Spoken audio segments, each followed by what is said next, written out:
ചിന്നക്കനാൽ ഭൂമി കയ്യേറ്റത്തിൽ മാത്യു കുഴൽനാടൻ എം.എൽ.എ വെല്ലുവിളിച്ച് CPIM. ധാർമ്മികതയുണ്ടെങ്കിൽ ഭൂമി തിരിച്ചു നൽകണമെന്ന് ഇടുക്കി ജില്ലാ സെക്രട്ടറി CV വർഗീസ് പറഞ്ഞു. ഭൂമി ഭവനരഹിതർക്ക് വിതരണം ചെയ്യണമെന്നും ഇടുക്കി ജില്ലാ നേതൃത്വം ആവശ്യപ്പെട്ടു.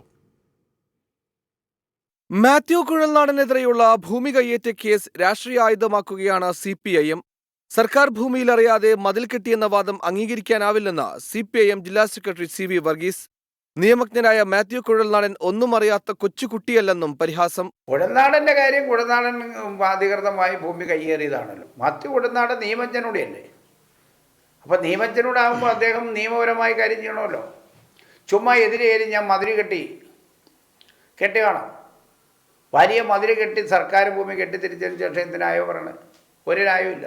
ആധാരത്തിലുള്ളതിനേക്കാൾ 50 സെന്റ് അധിക സർക്കാർ ഭൂമി മതിൽ കെട്ടി കയ്യേറിയെന്നാണ് റവന്യൂ വകുപ്പിന്റെ കണ്ടെത്തൽ. ഭൂമി തിരിച്ചുപിടിക്കാനുള്ള നടപടികൾ വേഗത്തിലാക്കിയിരിക്കുകയാണ് റവന്യൂ വകുപ്പ്. 8 ദിവസത്തിനുള്ളിൽ വിശദീകരണം നൽകാനാണ് മാത്യു കുഴൽനാടന് നൽകിയിരിക്കുന്ന നിർദ്ദേശം. 24 ഇടുക്കി.